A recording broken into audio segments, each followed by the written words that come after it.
such a good question that really stems from the tiniest little seed and it really just impacts my entire life.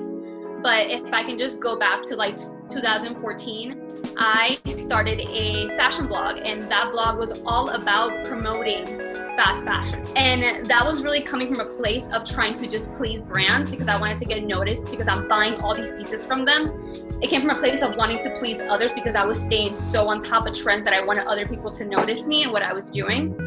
And it really, I told this to Amy when we were first chatting, I had a lot of goals when I was doing that, and I did get to meet one of those goals. I wanted to work with H&M, and I got to do that. I got to work with Aldo Shoes. That was a goal. I wanted to work with them, and I was on campaigns with them. And I wanted to work with Charming Charlie because that was my first like visual merchandising job. Because for those of you who don't know my school background, I did go to school for fashion merchandising. So for the longest time since I was in high school, I wanted to work in fashion. I wanted to build displays and get people to buy more. That was essentially what I wanted to do. And I was not taking in regard for people who are less fortunate than I am. So almost 2 years ago, I decided to look into what it was to be sustainable because it started getting so trendy. But I sat down to watch a documentary called The True Cost. And it really dives into what happens in Bangladesh and where all of the major fast fashion brands that you and I both love, how they're able to source materials and labor for the cheapest amount of production costs and then just have as much fabric and clothing as possible. The term fast fashion really was like established a couple of years ago, and it was because Zara was able to produce clothing that they saw on the runways 15 days after they were on the catwalks. So the whole term is just getting as much trendy and fashion pieces out to the market so we can keep buying it. So right now in fast fashion, there's 52 seasons, and in reality, we only have 4. There's spring, there's summer, there's fall, there's winter. That's all you need the clothes for. So after watching that documentary, I really just sat down and I looked at my husband and I was sobbing.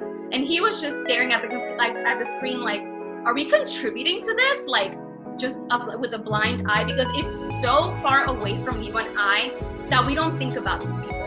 We don't think that this shirt, even though this is thrifted, I think this is from the plus size from Walmart, but I got it at Goodwill.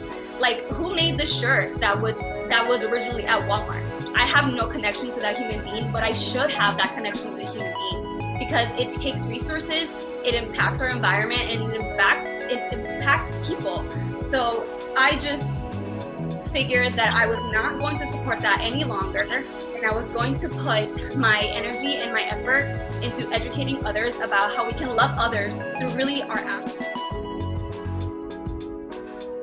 I would tell you, first of all, that it would be super cute if you went online and you went on Pinterest and Instagram and looked at all the perfectly curated zero waste Instagram accounts that show you all the cute jars. And I'm gonna sound like a hypocrite because I have a jar, I know, and I have a reusable straw.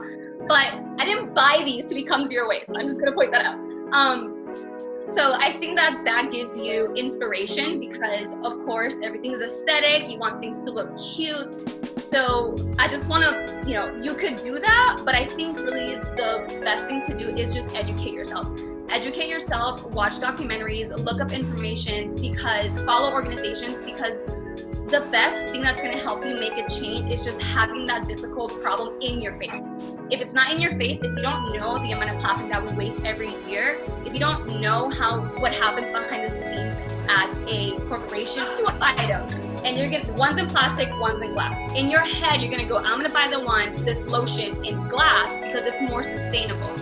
But we have to take into account that maybe for that brand, the plastic one was way cheaper to actually ship. Less carbon emissions, less fuel, less packaging costs, versus the glass one that is heavier to ship, heavier to transport, more expensive to actually manufacture. So there's such a big term when it comes to zero waste. So the best, less overwhelming thing to do is to just educate yourself in what you can do in your life and what area you can start to reduce your waste.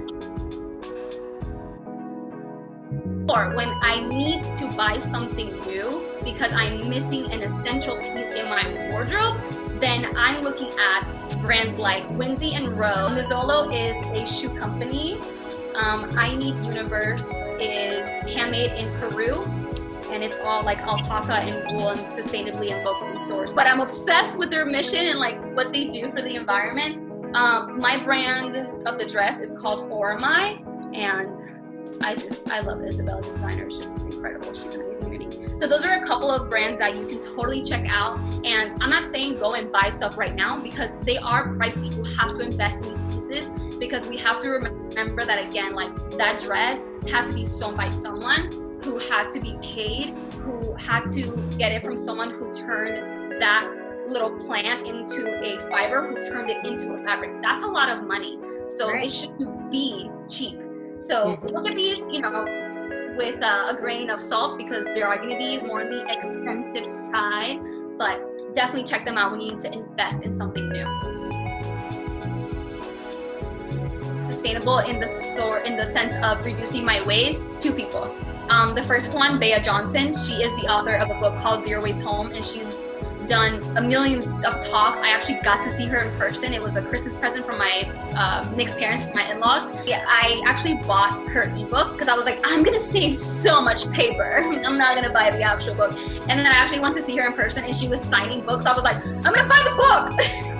So I ended up buying the book. But I like her book because, and it's actually nice that I have it in person because she has a lot of recipes on there and just like really good, easy swaps that you don't think about. And I have let me see. Lauren Singer, she actually opened a business called Package Free Shop, which is, I put that in the resource because that's where I shop for some of the home goods. And she was an environmental studies student at NYU. And so her story is really inspiring. So you definitely want to check her out. But I would tell you, assess your trash, see where you're being the most wasteful, how you can control it today, how you can reduce that by deciding to stop buying X, Y, and Z products. And then number 3, it's really just going to be about maintaining and deciding to just hold back on those impulse purchases and really thinking through when you're buying something new or secondhand. Do I need this? Do I want it? Is it nice to have? Like, do I actually need this? If you actually need this, then you can weigh out the other options. Well, I will start off by saying it was never your girl's intention to be vegan or plant-based. I'm gonna say plant-based. And because I didn't really care. I was like, whatever. But I was dairy-free for a long time, but I just think that's just so funny because 60% of population is cannot digest dairy, and it's because we are not baby cows. But as far as like transitioning over to a full plant-based diet is because I was getting so into nutrition because, again, I mentioned this earlier, I love knowing why. Like, I'm like, but why? Like, I need to know why this works like this. And so Nick saw my obsession and he got me this huge book called The China Study. And it's written by this scientist called Dr. T. Campbell. And he went on to study the relationship between what happens when we consume animal products, because the hormones, because they're a mammal and we're mammals, and how that reacts inside of our bodies. And what he found was that every single animal product is connected to every disease that we know in the Western world. Not in the Western world, they don't eat a lot of animal products. And so their diet is made like legumes, grains, and carbs and stuff like that. So after reading that, and it was so much information, I really, really recommend that if you care about your health in any way, shape, or form, you should at least be informed. I think what you do with the information is totally up to you, but at least if you just know how these things work in your body and how they either nourish or they hurt, and how they turn off or turn on certain, hormones or things like that, I think that's really, really important because I think it's a little irresponsible for us not to know. And so that was that. The main part was for my health. I didn't go plant-based because of the cruelty, but the cruelty is horrific. Animal agriculture is one of the top polluters in our world right now. And I think that it's just, if you just reduce your meat consumption just a little bit, that helps a lot. I'd love to know for your hair, like what brands you like, because the only one I know that's pretty zero waste is Lush. And I'm kind of like, I want to explore other companies that aren't one that everybody already knows about and see if there's anything better out there. Yeah. So have an issue with Lush.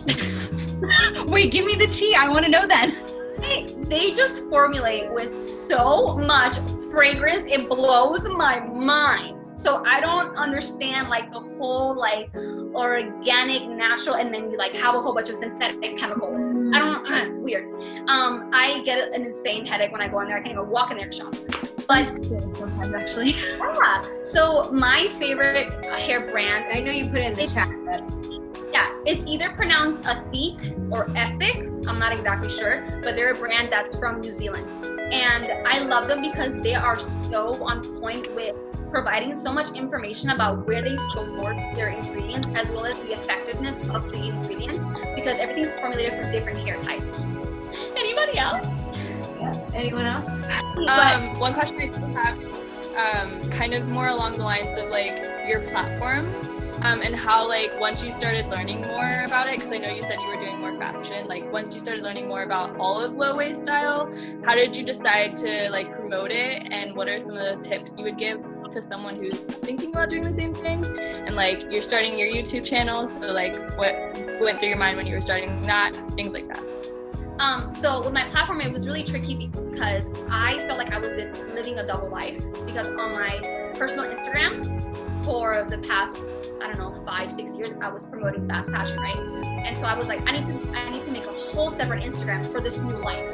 So it's just like, why? So what I did was I was, focusing on this like whole new separate side of me, because I was so scared. I'm gonna be so honest. I was like, I've worked so hard to create a community on here of people that like, value my opinion, because I share so much of my life, and I want to be someone that you can come as like I want to be your Google essentially. So I was like, people are gonna be like, what the heck is this weird transition? Like, why is she not wearing makeup in all her photos? Where is the lipstick? Where's the liner? Like, where's the Zara? Like, I was really scared that I was like, I'm gonna lose everyone, and no one's gonna want to listen to me anymore. Like, I'm a totally different person now. So I actually did a live on my Instagram back in October. I'm like, hi, my name is Kat. You probably know me as a girl who tells you to buy things at the sale brand, but that ain't me no more. And I want to let you know I'm going to be talking about X, Y, and Z from now on. So if you want to continue on this journey, you can continue to follow me. And if you want to bounce, I will not be offended. And it happens. Some people definitely bounce, and that makes, of course, so much sense. So I just I tried to keep it separate, but I couldn't. So I would say to you, like, just be real and be like, hey, I'm here because I share my life, right? So if I'm sharing my life, I have to share my ups and my downs, and what are my new ventures, my exciting projects, like all of it. Like, if I want you to be a part of it, then I gotta tell you what's going on. So I would say, just tell people. But I think you just have to do it.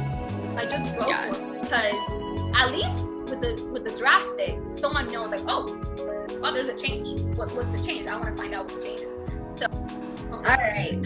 Well, I think that wraps it up. I think we're all set with our questions, right, Bruna? Yeah, and I'm sure if anyone has any questions later, you can just DM Kat on her Instagram, and she'll be happy to answer you. I can tell you that. Before we get off, I just want to say thank you, because I think it's just such an honor that I get to just be more on like a personal level and just share more about what it is that I'm going through, the things that I'm learning and that I'm wanting to share. So thank you for taking an hour and a half of your time to just sit here and just chat. I really, really, really, really appreciate it. I was so nervous. I'm still sweating. I cannot believe how much I'm sweating. I'm like freaking out. But thank you to Bruna and Amy and Gabby, who's not here, but for just like the opportunity to come on and talk about these things, and for Hannah and Annabelle and Lori for joining, and Cindy, I know she left, but it just means a lot, and I hope we can do this more often. And I have love for y'all. This has been a pleasure. So thank you so much. Well, this has been really awesome. We really appreciate you taking the time to be with us. So we're very happy with how this all went, and thank you so much everyone for joining us. And we'll have another recording of this out, so if there's anything that you missed or want to see again, we'll have that up on the Creative Babes Collective Instagram in a couple days. So, all right, thank you everybody. Have a great evening. Thanks.